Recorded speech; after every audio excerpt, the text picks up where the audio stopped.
The blood-curdling scream that pierced the morning air of Quartz Hill, California, in the summer of 1874 would forever change the course of Lillian Evans' life, and that of Yates Dawson, the lone cowboy who had just ridden into town with nothing but his faithful horse, a worn saddle, and ghosts of his past trailing behind him like dust. Lillian stumbled from her modest home at the edge of town, her long auburn hair falling loose around her shoulders, face streaked with tears as she clutched her youngest child to her chest. 5 more children spilled out the door behind her, ranging from a boy of 12 down to twin girls barely 5 years old, all with the same worried expressions etched on their small faces. "Please, someone help," Lillian cried, her voice breaking as she stood in the dusty street. "The doctor, I need the doctor." The town of Quartz Hill had sprung up during the gold rush years, but unlike its more prosperous neighbors, it had settled into a quiet existence where everyone knew everyone else's business, and where Lillian Evans had become the subject of whispered gossip and outright scorn since arriving 6 months prior with her brood of children and no husband in sight. Yates Dawson had just tied his chestnut stallion to the hitching post outside the saloon when he heard the commotion. Standing 6 feet tall with shoulders broadened by years of hard work, he cut an imposing figure in his trail-worn clothing. His dark hair curled slightly beneath his hat, and his eyes, piercing blue and watchful, took in the scene unfolding before him. A small crowd had begun to gather, but nobody moved to help. Instead, Yates could hear their murmurs. That Evans woman again. 6 children and not a father among them. Disgraceful. The cowboy's jaw tightened as he watched the woman's desperate pleas met with judgment rather than compassion. Without hesitation, he strode toward her, his spurs jingling with each purposeful step. "Madam," he said, his voice deep but gentle as he approached. "What's the trouble?" Lillian looked up at him, her green eyes wide with fear and gratitude that someone, a stranger no less, had stopped to help. "My baby," she managed. "She's burning with fever and I can't get it down." "The doctor, Doc Simmons, is 3 houses down," a voice called out, though no one moved to assist. Yates glanced at the tiny bundle in her arms, then to the 5 frightened children clustered around their mother's skirts.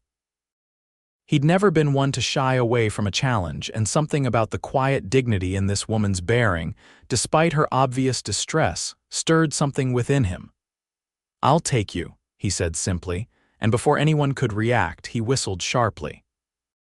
His horse trotted over, and in one fluid motion, he lifted the woman and her sick infant onto the saddle, then helped the 2 youngest children up behind her.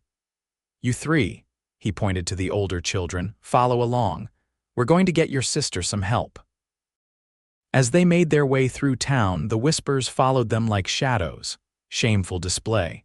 6 children without a father. What decent man would help such a woman? Yates felt Lillian stiffen in the saddle ahead of him, her back ramrod straight despite the cruel words. He leaned forward slightly, his voice meant only for her. "Pay them no mind, madam. Folks with nothing better to do than judge others aren't worth your worry." When they reached the doctor's modest home, Yates helped her down, then lifted each child in turn with a gentleness that seemed at odds with his weathered appearance. He knocked firmly on the door, and when the elderly doctor appeared, Yates didn't waste time with pleasantries. "This little one needs help, Doc. Fever's got her bad." Dr. Simmons' eyes narrowed at the sight of Lillian, but something in Yates' steady gaze prompted him to step aside. "Bring her in, then." Hours later, after the doctor had treated the infant with willow bark tea and cool compresses, Yates remained seated on the porch with the 5 other children. He'd whittled a small wooden horse for the youngest boy and was in the midst of telling them a tame version of his cattle driving adventures when Lillian emerged, exhaustion evident in every line of her face but relief shining in her eyes. "Sarah's fever has broken," she said softly. "The doctor says she'll recover with rest." Her voice caught as she added, "I don't know how to thank you, Mr. Dawson, Yates Dawson." He stood, dusting off his pants. "And no thanks needed, Mrs. Evans, just glad the little one's going to be all right." "Miss," she corrected quietly. "It's Miss Evans." The correction hung in the air between them, and Yates nodded once, understanding the weight of what she hadn't said. As they walked back toward her home, Yates leading his horse with the smallest children riding atop it, the stares from townsfolk grew more pointed, the whispers less disguised. "There she goes, the woman with 6 bastards. What kind of example is that for decent folk? And now she's got some drifter helping her." Yates felt his temper flare, but before he could speak, Lillian stopped abruptly in the middle of the street. For a moment he thought the cruel words had finally broken her spirit until he saw the fire in her eyes. "My children have names," she said, her voice carrying clearly across the dusty street. "James, Mary, Thomas, Elizabeth, Catherine, and Sarah. They are kind, they are good, and they are mine. I would appreciate if you would use their names or say nothing at all." A stunned silence fell over the onlookers, broken only when a sharp-faced woman stepped forward. "Well, I never. The nerve of you to speak to us that way, when everyone knows what kind of woman you must be to have 6 children and no husband." Yates had seen enough. He stepped forward, placing himself slightly ahead of Lillian in a protective stance. "Madam," he addressed the woman with deceptive politeness, "where I come from, a lady with the strength to raise 6 fine children on her own commands respect, not scorn. And a town that treats its own with such unkindness isn't worth the ground it's built on." His gaze swept the crowd, challenging anyone to contradict him. When no one did, he turned back to Lillian. "Let's get these young ones home." Later, as the children settled into their evening routines in the small but tidy house at the edge of town, Lillian finally had a moment to properly thank the stranger who had come to her aid. "Mr. Dawson, I can't begin to express my gratitude," she said, offering him a cup of coffee on the narrow porch. "Few people in Quartz Hill have shown us any kindness since we arrived." Yates accepted the coffee with a nod. "Where were you before here?" A shadow crossed her face. "Sacramento. After my husband died in the mine collapse 3 years ago, I tried to make a living there, but—" she gestured vaguely. "Work dried up. I heard there was opportunity here." "Your husband?" Yates began carefully, thinking of the townspeople's assumptions. Lillian's smile was sad but proud. "Only 3 of the children are mine by birth. James, Thomas, and baby Sarah. The others, Mary, Elizabeth, and Catherine, were my sisters. She and her husband died of the fever last year. There was no one else to take them." Understanding dawned on Yates' face, followed by a flash of anger at the townspeople's rush to judgment. "So you've been carrying this burden alone." "They're not a burden," she corrected gently. "They're family." Yates studied her for a long moment, taking in the quiet dignity, the stubborn chin, the eyes that held both weariness and an unshakable resolve. In his 32 years, he'd never met anyone quite like her. "I meant to stay just 1 night in this town," he said finally, "but I think I might stick around a bit longer. Seems to me like you could use an extra pair of hands around here." Lillian's eyes widened. "Mr. Dawson, I couldn't possibly—" "Yates," he interrupted. "And I'm not offering charity, Miss Evans. I'm offering help. There's a difference." Before she could respond, James appeared in the doorway, his young face serious beyond his 12 years. "Ma," Sarah's crying again. Lillian rose immediately, but paused to give Yates a look that conveyed both her gratitude and her uncertainty. "Think about it," he said simply. "I'll be back tomorrow to fix that loose shutter I noticed." As he walked toward the small hotel at the center of town, Yates Dawson, who had drifted from place to place since the war ended, never staying long enough to form attachments, found himself thinking of 6 young faces and their fiercely protective mother. For the first time in years, the thought of putting down roots didn't seem like a trap. The next morning dawned clear and bright, with the promise of summer heat already shimmering above the distant hills. Yates arrived at the Evans home shortly after sunrise, tools borrowed from the livery stable owner slung over his shoulder. He found Lillian already hard at work, hanging laundry while baby Sarah slept in a basket nearby. "Morning, Miss Evans," he called, tipping his hat. She turned, surprise and something warmer flickering across her face. You really came back. Said I would, didn't I? He gestured to the house. That shutter won't fix itself. For the next several hours, Yates worked steadily, repairing not just the loose shutter but also a broken step, a leaking roof corner, and the rickety gate that barely hung on its hinges. The older children watched him with curiosity at first, then growing admiration as he explained what he was doing, even letting James help with some of the simpler tasks. By midday, when Lillian called everyone for a simple meal of beans and cornbread, it felt almost natural to have Yates join them at the table. The children, initially shy around the tall stranger, had warmed to his quiet manner and occasional dry jokes. "Mr. Dawson," began Mary, the oldest girl at 10, "where did you learn to fix things so good?" "On a ranch much like this," he answered, his expression softening at her question. "My pa believed every man should know how to work with his hands. Our pa was a miner," Thomas piped up. "He could dig faster than anybody." A flicker of sadness crossed Lillian's face, but she smiled at her son's pride. "That he could. And our first pa," Elizabeth clarified, looking to her sisters Catherine and Mary, "he could play the fiddle so pretty it would make you cry."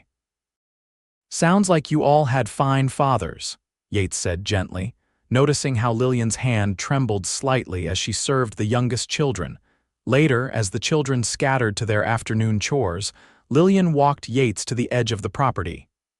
"Thank you," she said quietly. "Not just for the repairs, but for listening to them, about their fathers. They don't often get to share those memories." Yates nodded, understanding. Children need to remember where they came from even as they're figuring out where they're going. "Is that what you're doing, Mr. Dawson?" "Figuring out where you're going," he smiled slightly. "Maybe I'm just figuring out where to stop." The days stretched into weeks, and Yates Dawson became a fixture at the Evans home. He found work at the livery stable in town, his way with horses quickly proving valuable to the owner. Each day after work, he would stop by Lillian's, sometimes bringing a small treat for the children, penny candy or a simple toy, and always ready to lend a hand with whatever needed doing. The townsfolk watched with a mixture of curiosity and persistent judgment. Some, seeing Yates' honorable intentions, softened their stance toward Lillian. Others simply found new fuel for their gossip. That drifter's still hanging around the Evans woman.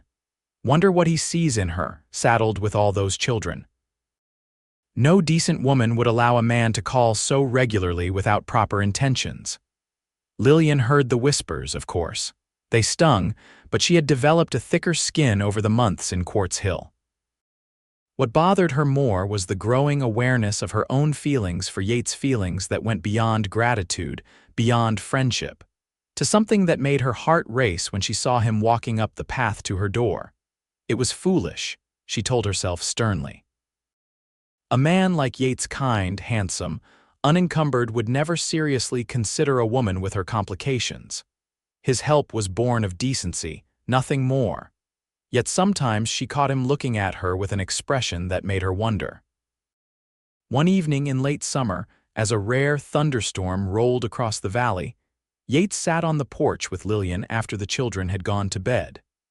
They often shared this quiet time, talking about their days or sometimes just sitting in comfortable silence as night settled over the land.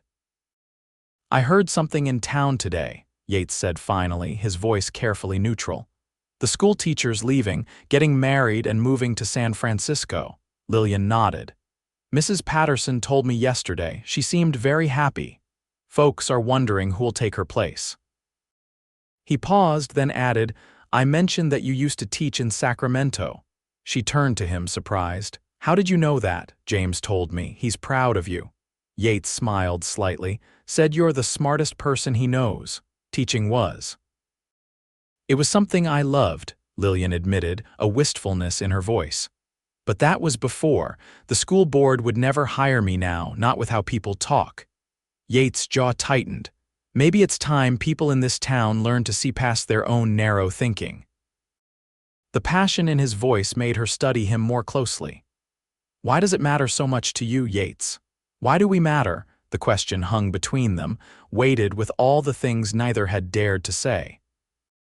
Rain pattered on the roof, filling the silence until Yates finally spoke, his voice low and rough with emotion. When I came back from the war, I didn't much care about anything, just drifted from place to place, doing enough work to eat and keep moving. He looked down at his hands. Didn't seem like there was much point in stopping anywhere. Lillian waited, sensing there was more he needed to say. Then I ride into this town, hear a woman screaming for help, and see 5 scared children and not a single soul moving to help them. His eyes met hers, blue and intense. And this woman, you standing there with your chin up, even with the whole world against you. He shook his head slightly, as if still amazed by the memory. You and these children, you reminded me that there are things worth fighting for, worth staying for. Lillian's heart pounded so loudly she was certain he must hear it. Yates, the door creaked open behind them, and little Catherine stood there in her nightgown, her face pinched with worry. Ma Lily, she said the name she'd given Lillian months ago. I had the bad dream again. The moment broken, Lillian rose immediately. I'll be right there, sweetheart. She glanced apologetically at Yates. I should go, he said gently. We can talk tomorrow. But tomorrow brought new complications. Lillian was summoned to the general store to speak with Mr. Hargrove, who owned the building she rented. His news was delivered with false sympathy that barely masked his satisfaction. I'll be needing that house back at the end of the month, Miss Evans. My nephew's coming to work at the store and he'll need a place to stay. Lillian struggled to keep her composure. Mr. Hargrove, surely there are other properties in town.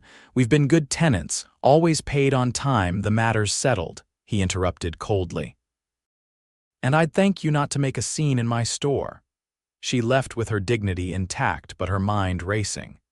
Housing in Quartz Hill was scarce, and with her reputation, finding a new place for herself and 6 children would be nearly impossible. When Yates arrived that evening, he found Lillian sitting alone on the porch steps, her face pale and drawn. The children were inside, unusually subdued, as if sensing their mother's distress. Lillian, he questioned, immediately concerned. What's happened? She told him about Hargrove's eviction notice, her voice steady despite her inner turmoil. I don't know what we're going to do. I have some savings, but not enough to buy a place, and no one else in town will rent to us. Yates listened, his expression growing darker with each word. When she finished, he was silent for a long moment, his gaze fixed on the distant mountains as if seeking answers in their immutable presence. I might have a solution, he said finally, but I don't know if you'll like it. At this point, I'd consider almost anything. He took a deep breath. About 5 miles outside town, there's a small ranch, nothing fancy, just a house, a barn, some grazing land. Belongs to a man named Pritchard. He's getting on in years, wants to move east to live with his daughter. Lillian frowned, confused. But how does that help us? I've been talking to him about buying it. Yates met her eyes directly. I was going to surprise you once the deal was done, but now, well, circumstances have forced my hand. Yates, I don't understand. You're buying a ranch, he nodded. Been saving for years, just never found a reason to put down roots. Until now. The implications of his words hung in the air between them, and Lillian felt her heart begin to race again, hope and fear warring within her. The thing is, he continued, his voice rougher now, it's a family home. Too big for just one person. I was thinking, hoping, it might be right for 7 people. Lillian's eyes widened. Yates, what are you saying? He stepped closer, taking her hands in his. I'm saying I love you, Lillian Evans. I love your strength, your kindness, your fierce heart. And I've grown to love those 6 children as if they were my own. His thumbs traced gentle circles on her palms. I know it hasn't been that long, and maybe this is forward of me, but I'm asking if you'd consider becoming my wife. Let me help you raise all 6 of them, not as a burden to be shouldered, but as a privilege to be cherished. Tears filled Lillian's eyes, spilling onto her cheeks. The townspeople, let them talk, Yates said firmly. What matters is us, this family we could build together. She looked up at him, searching his face for any hint of doubt or obligation. Finding none, only steadfast certainty and love, Lillian felt something tight and fearful inside her finally release. "Yes," she whispered, then louder. "Yes, Yates Dawson, I will marry you." His face broke into a smile of such pure joy that it took her breath away. He pulled her into his arms, holding her as if she were the most precious thing in the world. From the window of the house came the sound of muffled cheers and excited whispers. They turned to see 6 faces pressed against the glass, watching with varying expressions of delight and relief. Yates laughed, a rich, warm sound that seemed to wrap around them all like a promise. "Guess we'd better tell them properly." Inside, the children's reactions ranged from Thomas's solemn handshake to the twins' exuberant hugs. James, ever the protective oldest, approached Yates with a serious expression that belied his 12 years. "You'll take good care of them, all of us?" he asked, his young shoulders carrying the weight of too much responsibility for too long. Yates knelt to meet the boy's eyes. "I promise you, James, I'll do everything in my power to give you all the home and the life you deserve." The boy studied him for a long moment before nodding once, decisively. "Then I think it's a good idea." The wedding took place 2 weeks later in the small church at the edge of town. Despite the gossiping townspeople, more than a few had come to respect Lillian's quiet dignity and Yates's unwavering support of her family. The church wasn't full, but those who attended did so with genuine well wishes. Pastor Miller, who had always treated Lillian with kindness despite the town's judgment, performed the ceremony with evident pleasure. Lillian wore a simple blue dress that brought out the green of her eyes, and each child had new clothes for the occasion, paid for by Yates's careful savings. As they exchanged vows, Yates adding his own promise to cherish not just Lillian but all 6 children as his own, there wasn't a dry eye in the church. Even Mrs. Hargrove, the general store owner's wife and one of Lillian's most vocal critics, was seen dabbing at her eyes during the ceremony. The move to the Pritchard Ranch, now the Dawson Ranch, happened the following day. The house was solid if somewhat neglected, with 4 bedrooms, a spacious kitchen, and a wide porch that wrapped around 2 sides. The land stretched for nearly 50 acres, with a creek running through the western edge and enough grazing land for the small herd of cattle Yates planned to build. "It needs work," Yates acknowledged as they stood together on the porch that first evening, watching the children explore their new home with excited shouts and laughter. "But it's ours." Lillian leaned against his side, his arm strong and secure around her waist. "It's perfect." The months that followed were filled with both hard work and joy. The entire family pitched in to make the ranch their own. James and Thomas helped Yates repair fences and tend to the animals, while the girls worked alongside Lillian to transform the house into a warm, welcoming home. Baby Sarah, now crawling and getting into everything, was everyone's delight and occasional despair. Word reached them that the school board, somewhat desperately as the new term approached without a teacher, had reconsidered Lillian's qualifications. The chairman himself rode out to the ranch to offer her the position, his manner stiff but respectful. "The board feels that as a married woman with your education you would be acceptable," he explained, careful not to meet her eyes directly. Lillian glanced at Yates, who stood nearby, his expression one of proud support. "I would be happy to accept, Mr. Thompson," she said graciously, "provided that my youngest can accompany me to school until she's old enough to attend herself." The chairman hesitated only briefly before agreeing. Teachers were scarce, and beggars couldn't be choosers. As autumn turned the valley golden and then bronze, the Dawson family settled into their new life with a contentment that seemed almost miraculous given where they'd been just months before. The ranch prospered under Yates's capable management, and Lillian found renewed purpose in her teaching, her natural gifts earning the respect of even the most reluctant parents. The children thrived with the stability and love that now surrounded them.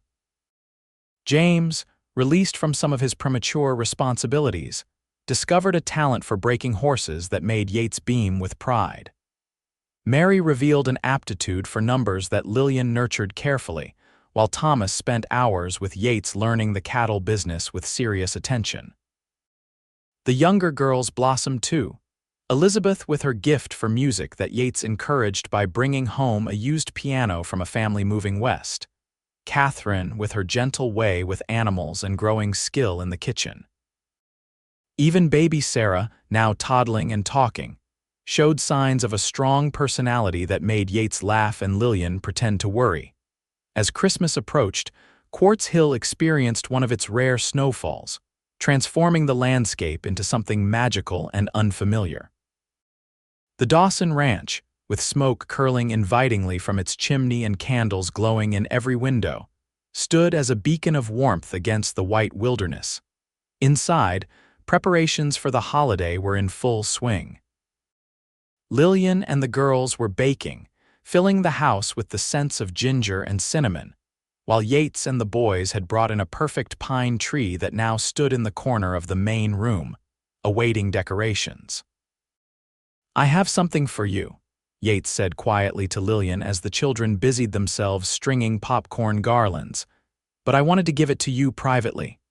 Curious, she followed him to their bedroom where he retrieved a small package from his dresser drawer. "I've been saving this for a special moment," he explained, suddenly looking uncharacteristically nervous. "And it seemed right, now that we're about to celebrate our first Christmas together." Lillian unwrapped the package carefully to reveal a delicate silver locket. When she opened it, she gasped softly. Inside were two tiny photographs, one of her 6 children, crowded together and smiling, and the other of Yates himself, looking more relaxed than she had ever seen him before meeting the children. "It's beautiful," she whispered, tears welling in her eyes. "I wanted you to have something that held all the people who love you," Yates said, taking the locket and gently fastening it around her neck. "Something to remind you that you're never alone anymore." Lillian touched the locket, then reached up to cradle his face in her hands. "I have something for you too," she said softly. "Something that can't be wrapped." His brow furrowed slightly in confusion. "In about 7 months," she continued, a smile blooming on her face, "there will be 7 children for us to raise together." Understanding dawned in Yates's eyes, followed by a joy so intense it seemed to illuminate him from within.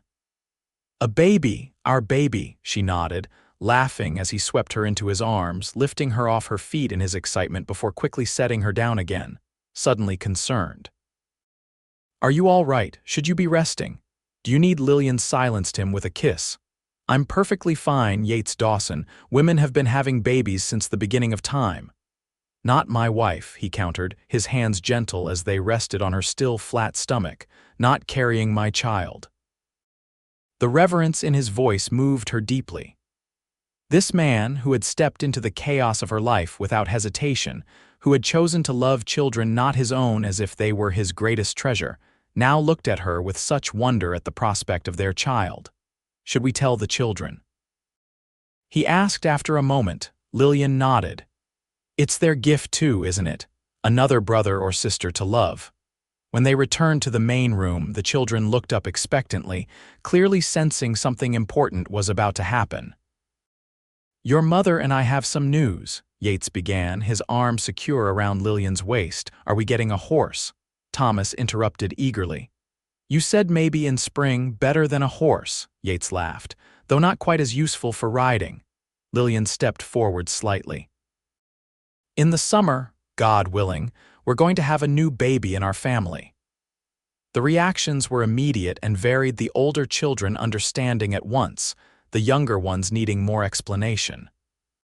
Questions flew fast and furious, from practical concerns about where the baby would sleep to more philosophical wonderings about whether the child would look like Yates or Lillian. "Will it be our real brother or sister?" Catherine asked, her small face serious. Lillian knelt before her. "Catherine, honey, family isn't about who shares your blood, it's about who shares your heart. You and Mary and Elizabeth became my daughters not because I gave birth to you, but because I love you. Just as Yates became a father to all of you through love, not birth. And this new baby," Yates added, joining them, will be a brother or sister to all of you, just as you are all brothers and sisters to each other. One family. Catherine considered this, then nodded, seemingly satisfied. I hope it's a boy, she declared. We already have enough girls. The laughter that followed warmed the room more than any fire could. And as Lillian looked around at the faces of her children, for they were all hers and Yates's now, regardless of birth, she felt a completeness she had feared would never be hers again after losing her husband. Later that night, with the children asleep and the house quiet except for the occasional pop from the dying fire, Lillian and Yates sat together on the sofa, her head resting against his shoulder. Did you ever imagine this? She asked softly, when you rode into Quartz Hill that day. He chuckled, the sound rumbling pleasantly beneath her ear. Not in my wildest dreams. I was just looking for a whiskey and maybe a poker game. And instead you found a woman screaming in the street with 6 children and a sick baby. Best detour I ever took, he said, pressing a kiss to her hair. Though I'll admit, when I first saw you standing there with all those children, looking like you were ready to take on the world single-handed, I thought you were the bravest person I'd ever seen. Lillian smiled against his chest. I wasn't brave, I was terrified, every day wondering how I'd keep them all fed, clothed, safe. That's what makes it brave, Yates argued gently, doing what needs doing even when you're scared. He was quiet for a moment before adding, you know, when I told you I'd help you raise all 6 of them, I meant it, but I never expected how much they'd help me. Help you? Lillian questioned, raising her head to look at him. His eyes, so blue in the firelight, held a depth of emotion that still sometimes caught her by surprise. They helped me remember what it means to have a purpose, to belong somewhere, to be needed. Oh, Yates, she whispered, we do need you, all of us. And I need all of you, he replied simply. More than I ever thought I could need anyone. As spring turned the valley green again and summer approached with its golden promise, the Dawson ranch flourished. The cattle herd had grown, and Yates had added 2 fine horses with plans for more. The house, under Lillian's careful stewardship, had become a true home, filled with laughter, music, and the occasional heated debate as the children grew and developed stronger opinions. Lillian's position at the school had transformed from reluctant acceptance to genuine appreciation, as her students thrived under her guidance. Even the most judgmental parents had to admit that their children were learning more than they ever had before. The town's attitude toward the Dawson family had shifted too. It wasn't universal acceptance, some still clutched their prejudices tightly, but there was a growing respect for the hard-working family and the prosperous ranch they were building. As Lillian's pregnancy progressed, she found herself surrounded by care from all sides. Yates was attentive without being stifling, somehow knowing when she needed help and when she needed independence. The children, particularly the girls, took on extra responsibilities without complaint, proud of their contributions to the family's well-being. In late July, as the summer heat lay heavy across the valley, Lillian went into labor. Dr. Simmons was summoned, and the children were sent to stay with Pastor Miller and his wife, despite their protests that they wanted to be present for their new siblings' arrival. The labor was long but uncomplicated, and as the first light of dawn touched the eastern horizon, Lillian gave birth to a healthy baby boy. Yates, who had refused to leave her side throughout the ordeal, stared at his son with wonder as the doctor placed the squalling infant in his arms. He's perfect, Yates whispered, tears unashamedly tracking down his face. Lillian, he's absolutely perfect, she smiled tiredly, reaching out to touch the baby's tiny hand. He looks like you, same determined chin. Poor kid, Yates joked, carefully transferring their son back to her arms.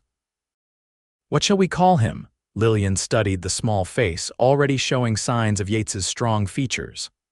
I was thinking William, after your father, William Dawson.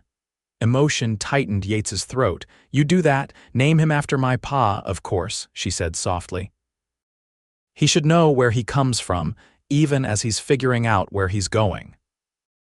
Yates recognized his own words from months before, and the knowledge that she had remembered had held them close enough to echo back to him in this sacred moment, filled him with a love so profound it seemed almost too great for his body to contain.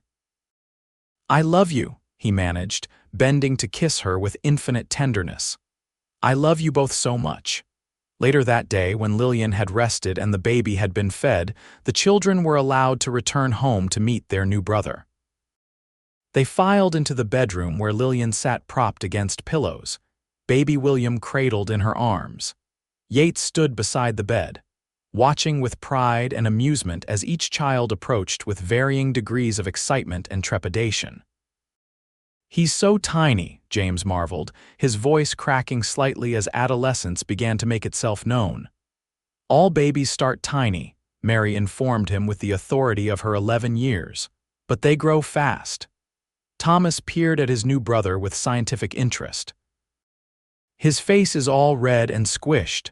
"Thomas," Elizabeth scolded, though she was clearly thinking the same thing. Catherine, ever practical, had the most important question. "When can he play with us?" "Not for a while yet," Lillian laughed. "He needs to grow a bit first." Little Sarah, now nearly 2 and not entirely sure about giving up her position as the baby of the family, climbed onto the bed with Yates's help and leaned against Lillian's side, studying her brother with serious eyes. "Baby," she pronounced finally, reaching out a careful finger to touch his cheek. "That's right, Sarah," Yates said, his voice warm with pride. "That's your baby brother, William." "William," Sarah attempted, making everyone laugh. As Lillian looked around at the faces surrounding her Yates, so strong and steady, James and Thomas growing taller by the day, Mary, Elizabeth, and Catherine blossoming into distinct personalities, little Sarah with her curious eyes, and now tiny William, the newest addition to their unconventional family, she felt a sense of completion that seemed almost miraculous. "This is what family looks like," she said softly, drawing their attention. "Not what anyone else says it should be, but what we make it, through love and choice and standing by each other no matter what." Yates placed his hand on her shoulder, squeezing gently. "Couldn't have said it better myself." That evening, after the children had finally been persuaded to go to bed despite their excitement, Yates sat beside Lillian on their bed, watching as she nursed William. The intimacy of the moment, the quiet contentment on her face, filled him with a peace he had never known before meeting her. "I was thinking," he said after a while, "about building an addition to the house. The girls are getting older, they'll want their own space soon. And if we have more children..." Lillian looked up, surprise and pleasure in her eyes. "You want more?" "Only if you do," he said quickly. 7 is already a fine number," she smiled, adjusting William as he finished nursing. I think I'd like that, not right away, mind you. Let me recover from this one first." Yates laughed, taking the baby carefully to burp him. "No rush, we've got time." "Yes," she agreed, watching the gentle way his large hands supported their son's small body.